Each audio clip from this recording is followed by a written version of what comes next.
Part 14 है 9th का physics motion chapter का। इससे पहले तू लोग स्पीड के बारे में जान चुके हो, चाल तो वेग, चाल में दिशा नहीं होती है। चाल एक अदिश राशि है ना, यानी स्केलर क्वांटिटी है। वेग और चाल में इतना ही अंतर है, जिस तरह चाल किसी पिंड के द्वारा इकाई समय में तय की गई दूरी को कहते हैं। इसमें कोई डायरेक्शन नहीं है। वृत्ताकार मार्ग पर ही कोई पिंड अगर गतिशील है और 1 घंटा में वृत्ताकार मार्ग पर मान लो 30 किलोमीटर की दूरी तय करता है, तो उसकी चाल 30 किलोमीटर प्रति घंटे कहलाएगी। वृत्ताकार मार्ग पर एक पिंड ए से लेकर के बी तक जाता है, तो यहाँ से देखो तो किस दिशा में जा रहा है, ये बोलो। ये ओ केंद्र वाला वृत्त है, पिंड ए से बी तक जा रहा है और इस तरह ए से बी तक कुछ न कुछ दूरी होगी। तो मान लेते यहाँ से दूरी है 30 किलोमीटर। तो ये हम पूछना चाहते हैं पिंड की चाल किस दिशा में है। घड़ी किस के विपरीत दिशा में। ये तो बात सही है, लेकिन स्पर्श रेखा बतलाएंगे, 10th का है। एक बिंदु पर इस पिंड की दिशा बदलती जाती है। अब फिलहाल इतना ही समझ लो, बिंदु बी पर एक ऐसे सरल रेखा खींचो, मान लो ऐसे खींच दिए, समझा, एक ही बिंदु से होते हुए,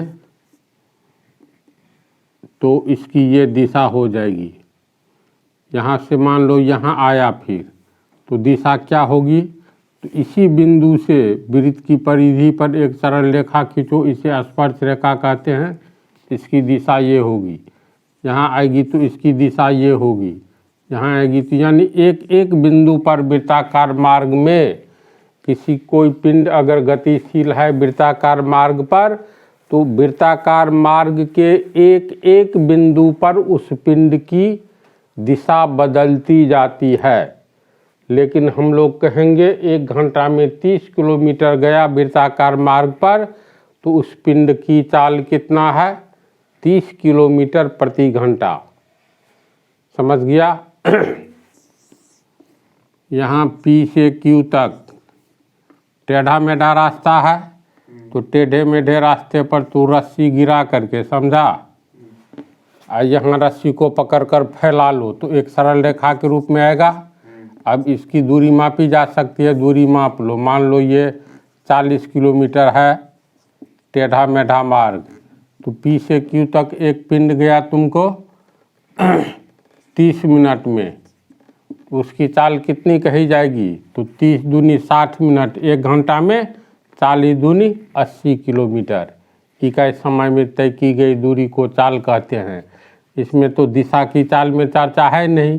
तो यह दूरी अगर 40 किलोमीटर है, कोई पिंड 1 घंटा में P से Q तक 40 किलोमीटर जाता है, चाहे मार्ग वृत्ताकार हो टेढ़ी मेढ़ी हो, तो ऐसी स्थिति में पिंड की चाल कितना कहेंगे, 40 किलोमीटर प्रति घंटा।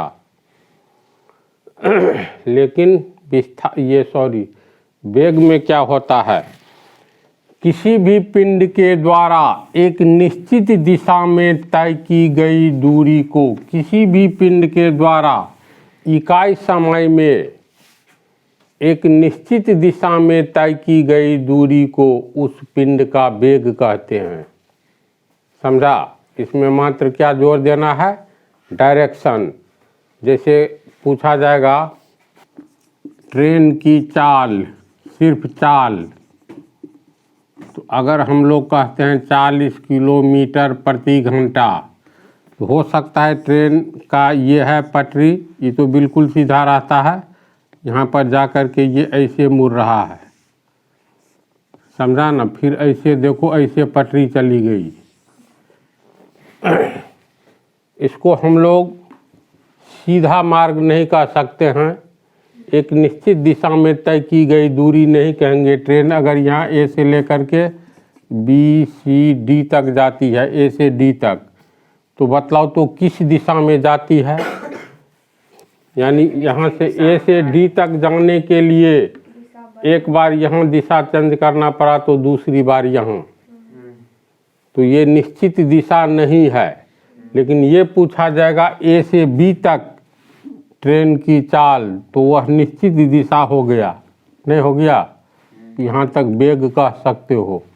लेकिन यहाँ से यहाँ तक डी तक गया या सी तक, तो ए से सी तक की दूरी तय करने में देखो सीधा मार्ग नहीं रहा, तो इसका मतलब यहाँ के बाद दिशा बदल गया। और कहते हैं वेग किसको, निश्चित दिशा में किसी पिंड के द्वारा इकाई समय में तय की गई दूरी को उस पिंड का वेग कहते हैं। विस्थापन जैसे होता है उसी तरह। हाँ, इकाई समय में किसी पिंड, विस्थापन डिस्प्लेसमेंट किसको कहते हैं, बिना दिशा तय किए। मतलब डिस्प्लेसमेंट किसको कहते हैं, निश्चित दिशा में तय की गई दूरी को, यानी एक फिक्स डायरेक्शन में तय की गई दूरी को कहते हैं।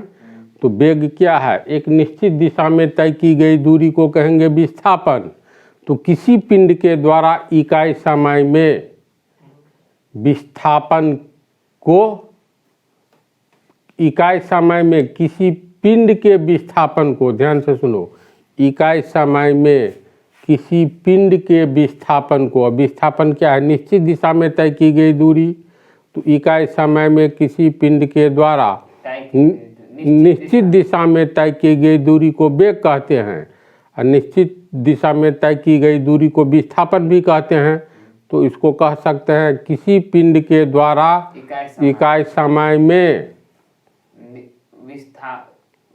किसी इकाई समय में, सिर्फ इतना कह दे, इकाई समय में, इतना ही सुनो ना, इकाई समय में किसी पिंड के विस्थापन को हम लोग उस पिंड का वेग कहते हैं। तो पिंड का विस्थापन का मतलब पिंड के द्वारा निश्चित दिशा में तय की गई दूरी। उस जैसे विस्थापन थोड़ा भी चेंज नहीं होता है तो इसमें भी नहीं होगा। हाँ, इसमें भी नहीं होगा। तो लिखे इसकी परिभाषा। परिभाषा, किसी पिंड के द्वारा इकाई समय में एक निश्चित दिशा में तय की गई दूरी को उस पिंड का वेग कहते हैं। इजी है। या इकाई समय में किसी पिंड का विस्थापन, डिस्प्लेसमेंट, उस पिंड का वेग कहलाता है। समझा इसको। जैसे मैं उदाहरण दे दिए हैं, यहाँ पर ए से बी तक ये ईस्ट हुआ, ऊपर नॉर्थ हुआ, डायरेक्शन शो कर दिए हैं। तो ए से बी तक पूर्व की ओर कोई पिंड 5 घंटे में 60 किलोमीटर जाता है। तो इकाई समय में तय की गई दूरी एक निश्चित दिशा में न वेग कहलाता है। तो 5 घंटे में 60 किलोमीटर, इसीलिए 1 घंटे में 60/5 12 किलोमीटर किधर, पूरब। तो इसका वेग क्या होगा पिंड का, 12 किलोमीटर प्रति घंटा पूरब, यानी पूरब की ओर। हाँ, तो ये भी उदाहरण देते हैं। इसको दूसरा उदाहरण देते हैं, इसको उतारो तो देखो, ये सरल रेखीय मार्ग नहीं है, एक दिशा निश्चित नहीं है। तो ए से 40 किलोमीटर किसी पिंड को 2 घंटा टाइम लगता है दूरी तय करने में। फिर बी से सी तक 30 किलोमीटर जाने में 3 घंटा, सी से डी तक 5 घंटा में 35 किलोमीटर जाता है। कुल दूरी कितना तय किया, 40 और 30 70 और 35 105 किलोमीटर दूरी तय किया। कितना समय में, 2 3 5 5 10 घंटा में 105 किलोमीटर की दूरी तय किया। तो 10 घंटा में 105 किलोमीटर की दूरी तय किया। तो इकाई समय 1 घंटा में 105/10, तो 10.5 किलोमीटर प्रति घंटा उसकी चाल होगी, क्योंकि इकाई, हाँ, ए से डी तक चाल होगी, क्योंकि इसमें दिशा नहीं है। तो कहेंगे पिंड की चाल 10.5 किलोमीटर प्रति घंटा है। कहाँ से कहाँ तक, ए से डी तक।